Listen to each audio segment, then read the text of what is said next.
Hi everyone, Aaron here for Zollotech, and today Apple released iOS 18.2 RC, or Release Candidate. iOS 18.2 RC is available to developers and public beta testers as well right now.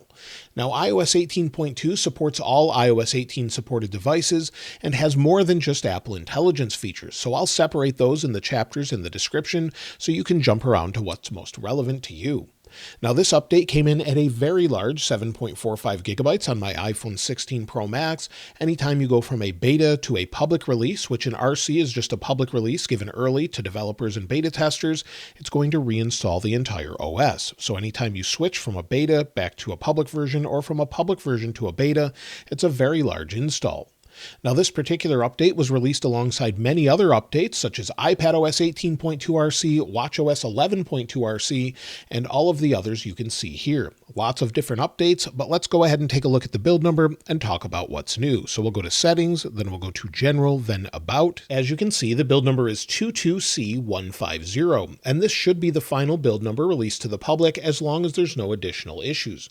We'll talk about when to expect that a little bit later, but as far as new features, well, there is a new modem update to help hopefully with connectivity if you were having issues with that, coming from Beta 4 to the RC.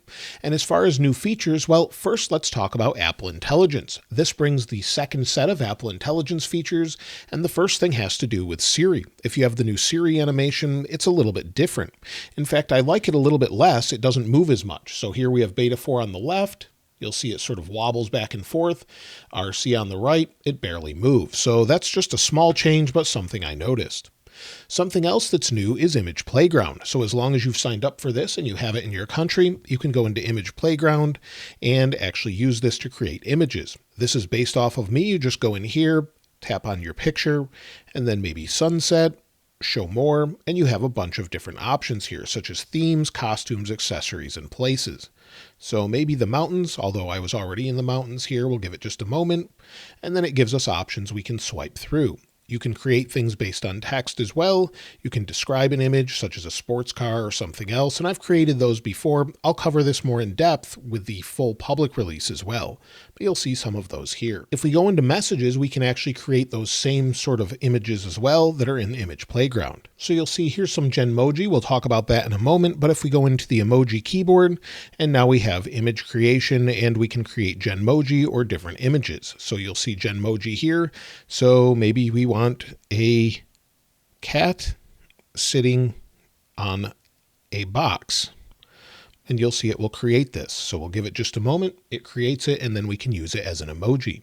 So we can just swipe to the next as it creates a couple different variants. Tap Add, and it adds to your stickers below. So you'll see that here, and then of course we can use it and send that along. So that's something that's been updated, and these sync across all of your devices that are synced to iCloud. Also, we have ChatGPT integration. If we go into Notes, we can see that, but first there's some settings. If we go into Settings, then we go to Apple Intelligence and Siri, and within Apple Intelligence and Siri, if we scroll down to ChatGPT, we can use this without an account. So you don't have to have an account to use this, but if you want an upgraded version to Plus without a limit at all, you can actually sign in and use that. This can be used in Notes and other places as well, such as Siri. So for example, if we go into Siri and say, I need a recipe for pizza using ChatGPT. We'll give it a second. It's working with ChatGPT, and it should give us something such as a pizza, classic margarita pizza recipe. So you can see that here, gives information and all of the directions. Again, we can use more of that in Notes, and if we create a new note, you'll see our Apple Intelligence options here. We can describe a change to something we've already written, but if we scroll down to the bottom, we can compose, and we can say something along the lines of maybe this. Give me an outline of all the new features of iPhone 16 Pro Max, please. We'll give it a moment to sort of compile this, and it will take a moment to get all the information. And now it's done everything from design and build to display, camera system, performance, and more. So that's integrated right in here. We can rewrite it and add more details and more. So this is integrated right in here. I'll show more examples when the final version comes out as well, but it works with writing tools and Siri. Something else you can do in Notes has to do with iPad, or it's easier to show you on the iPad. So this is in Notes, and I've made a very crude drawing of a house. If we go in here to the magic wand down at the bottom, circle what we want to actually create. We can just say a house Give it just a moment here. And based off of the drawing I made, it will actually create a house. You can scroll through and it has different variants. You could say a brick house, you could say a house with shingles or different wood or maybe cedar shingles. Anything you want you can create here and it will create it for you using the image wand. So this is super helpful. And again, I'll cover this in more detail when the public version is out, as there's actually more you can do with it. Now, not all features are just specific to the iPhone 16 models or the latest models that support Apple Intelligence. For example, the hearing test has been updated for this version. So maybe we have the iPhone 11 here updated to the latest version. We'll connect them. Give it just a moment. Let's go ahead and connect. We'll go into our AirPods, and within our AirPods, we have hearing assistance and we can take a hearing test. This, of course, is not specific to iPhone 16 or 15 models, but now support for hearing tests is being rolled out in more countries: Cyprus, Czechia, France, Italy, Luxembourg, Romania, Spain, United Arab Emirates, and United Kingdom. Also, the hearing aid feature is now available in the United Arab Emirates with this update. So it's great to see that, and it's available with this update. The other thing that we have has to do with Mail. The new Mail update is not just specific to the newest phones. If we go into Mail, you can see Mail here where we have some different options with things such as primary. We can see transactions, we can see updates, as well as promotions. So if you want to see that, you can. And then in the upper right, if you want to go back to the original list view, just change it back and you're back to what you had before. But it will now categorize it and sort of split everything up based on what you're viewing. The digest view is basically groups of all the messages from one sender into a single bundle for easy browsing as well. So that's something you're updated with on this version. And again, you don't have to use this, but if you want to, you can. If we go into music, it now understands natural language. For example, if we want to play music from a specific genre or something else, we could say something along the lines of music that is calming. And then it will find it. So we'll give it just a moment. In Apple Music, it finds music that's calming. The same is true in the TV app. If we go into TV, give it a second to load here, we have a new splash screen. And if we go in here, we can say action TV shows.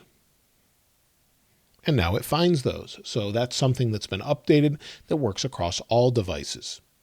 Also, video has been updated in Photos. If we go into the Photos app, you'll see here's a video I made a long time ago. We can now scrub frame by frame. So this is an update they added with 18.2. And also we have the option to enable or disable auto looping of the video. So at the end, if we scroll all the way to the very end, you'll see I'll continue to let it play. And then it goes to the beginning again and starts to loop. There's actually a new option for this. So if we go into settings and then we go down to our apps and then photos, under photos, we'll scroll down here and you'll actually see loop videos. We can turn that off and then it won't loop the videos in Photos anymore. If you're in an album collection, you can simply go through and of course scroll, but you can go in and swipe left to right. The overall navigation has been improved basically like iOS 17 from what I can see. Also, if we go back to recently viewed or recently saved, so we go under utilities, see recently viewed, tap the three dots in the upper right, and we can remove all from recently viewed. So you can clear the history on this. Favorites also appear in the utilities collections. So if we go back here, you'll see anything here in utilities. We now have our favorites. So they've added that as well. Within Safari, if we go to edit on the main page, we should have some new wallpaper, but that only seems to be on new phones for some reason. So we have some new wallpaper here. Maybe they'll update it on the server side, but it shouldn't be specific to newer devices. We also have improvements with importing and exporting, so you can import and export your data, and that's found under settings. So if we go settings and then we go to Safari, within Safari, go down, we can then import and export our data, history and website data as well. So that's something you can do now. There's also HTTPS priority upgrades. And also when you're downloading a file, it shows in the dynamic island. Again, I'll show more of those details as I've shown some of those before. Now, if we go into Find My, again, these still carry across to older devices as well. But if we go over into Find My, within Find My, under Items, maybe we're looking for a backpack and we're in an airport, you can now share that information seamlessly with someone else. So we can show contact info or share item location. So you have those options if it's available, and then you could, of course, just share it with someone else like you always could. Within podcasts, they've updated this as well. So if we go to search, we'll get personalized search. So if we go down, maybe we want to go into, well, we'll go to technology. Then we have things that are personalized based on your shows. Then you can also favorite things as well. So you can customize your experience and see more of what you like. So you, of course, can favorite technology or favorite specific podcasts. So something that's a little bit different here. Also within the News app, they've updated it. So if we go into News Plus, under puzzles, we have Sudoku and in 3 different difficulties now. We also have updates for stocks where it will show pre-market conditions on NASDAQ and NYSE. So in stocks, depending on time of day, it will show pre-market conditions as well. Now, there are some specifics to the iPhone 16 models. For example, that's visual intelligence. Again, it's part of Apple Intelligence. Press and hold, and maybe we'll try the iPhone 11 here. It can recognize something when you press and hold the camera control button.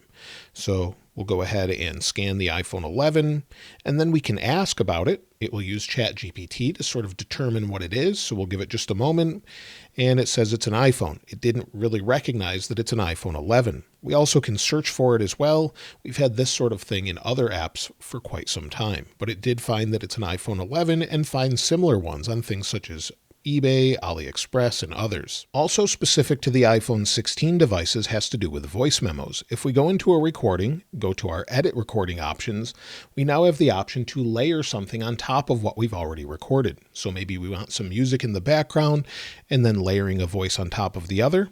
We can go ahead and record that, but it will actually play back what I'm saying in real time on the first layer, so you can switch back and forth. Unfortunately, that's not available on older devices for some reason. You just don't have the option for it. Again, something else that they've added, which is sort of relevant, but not as much in the United States. If we go back into our settings, go down to where we have apps, within apps, we have default apps. We can change out any of the default apps easily from here. However, installing third-party app stores doesn't work just yet in the United States. So if we go to Alt Store, you'll see it here. If I try and download it, it just doesn't work. It won't install and you can't use it. So maybe that will be coming in the future. Also, third-party apps and other apps can be uninstalled, more Apple apps in different countries, and there's some updates there. However, it does not seem to be possible in all countries just yet. Now, as far as the other updates, well, we will have security updates. So if we go here, once this releases to the public, we will have security updates that are mentioned here as well. And also we do have some bug fixes that Apple actually mentioned, but they only mentioned a couple. They've fixed an issue where recently captured photos wouldn't appear immediately in Photos, so in the All Photos grid for some reason. They've also fixed another issue when you're capturing photos on the iPhone 16 Pro and 16 Pro Max specifically, where it would sort of degrade if you're capturing a night mode photo. So that's something that they've fixed in this update. I haven't so far seen any issues with touch, but that could still be there, and we don't know about battery life or anything else. We do have a few bugs they've mentioned under their public-facing release notes. So if we go into their release notes, you'll see here that we do have resolved issues, but known issues with ChatGPT, resolved issues with Find My, known issues with messages where messages might not appear in the Messages app. They say to reboot the device. There's still some known issues with stickers and resolved issues with things such as Swift and other things as well. So definitely still some bugs in this one, but nothing major enough to not release it, it seems. Now, as far as the public release of iOS 18.2, we can expect that as soon as Monday, December 9th. That's what other sources have said as well, and that seems to be very likely. We could see it later in that week, but I would expect it early next week. Then I would also expect iOS 18.3 Beta 1. We could have Beta 1, possibly a Beta 2, but probably just Beta 1, and then we won't see Beta 2 usually until the second week or so of January. Apple typically takes a holiday break, and then they come back with a regular beta schedule. So that's what I would expect this time around. There's no reason for any differences there. I don't expect an iOS 18.2.1 right away, unless there's some major issues. Now, as far as performance, so far it seems to be pretty good. iOS 18.2 on the iPhone 11 seems to be nice and smooth. However, initially there is going to be a little bit of lag as you installed a major update. It's processing a lot in the background. As far as the heat, well, initially after installing it, again, it's going to get quite warm. It's processing a lot in the background, and you can usually see that in your settings if you go to battery. So it will tell you something's processing. This time around, it's not doing it. Let's see if it shows it on the iPhone 11. But right now it's not showing anything. If we go under battery, give it just a moment here, battery health and charging, I'm at 100% on the iPhone 16 Pro Max with 67 cycles and 97% on the iPhone 11. As far as battery life, well, it wasn't great on Beta 4. Hopefully it improves greatly on this one, but I had 2 hours and 33 minutes of screen active time today, 10 hours and 8 minutes of screen idle time. The previous day, 3 hours and 59 minutes, and I used over 100% of my battery life. So it's taking a lot of power to use this, and hopefully it improves. Again, we'll check that on the weekend when we have the follow-up. Now, if you're wondering if you should install iOS 18.2 RC, well, if you're on iOS 18.2 betas, definitely install it. You'll have the final build here unless there's another issue. So it seems like it's pretty stable so far, but again, it takes a few days to know that. But if you wanted to try it, now is the time, as this should be the public release. We just get it a little bit early. As far as benchmarks go, well, in general, they seem to be pretty good. Now, initially after installing this, it does take a lot of power, so it is a little bit lower, but it's actually higher on the iPhone 11, so it wasn't processing as much in the background, it seems. So if we take a look at the history, you'll see that here, 3,463 for single core, 8,190 for multi-core. I ran it just before. I would expect it to go up after a few days of processing in the background. So again, we'll check that on the weekend. As far as storage, like I mentioned, it installs the whole OS, so it's going to be a fairly large install. If we go to General, iPhone Storage, give it a moment to load. If we scroll to the bottom, you'll see iOS is taking up 18.29 gigabytes, 12 gigabytes of storage for iOS, so it's up a little bit, but it may actually decrease over a little bit of time as it sort of processes in the background. As far as the total size, you'll see that's combined with Apple Intelligence. So if you don't have Apple Intelligence, you'll have a smaller size in general. As far as the system data, this goes up and down anyway, so I would just ignore this and not pay attention to it unless it's taking up so much space that you can't actually install apps. And so that's everything with iOS 18.2 RC so far. There are some more changes here and there, such as different icons and settings with light mode and dark mode and more. Again, we'll talk about every detail in the public release, probably early next week. If you'd like to get your hands on this wallpaper, I'll link it in the description like I normally do. And if you haven't subscribed already, please subscribe. And if you enjoyed the video, please give it a like. As always, thanks for watching. This is Aaron. I'll see you next time.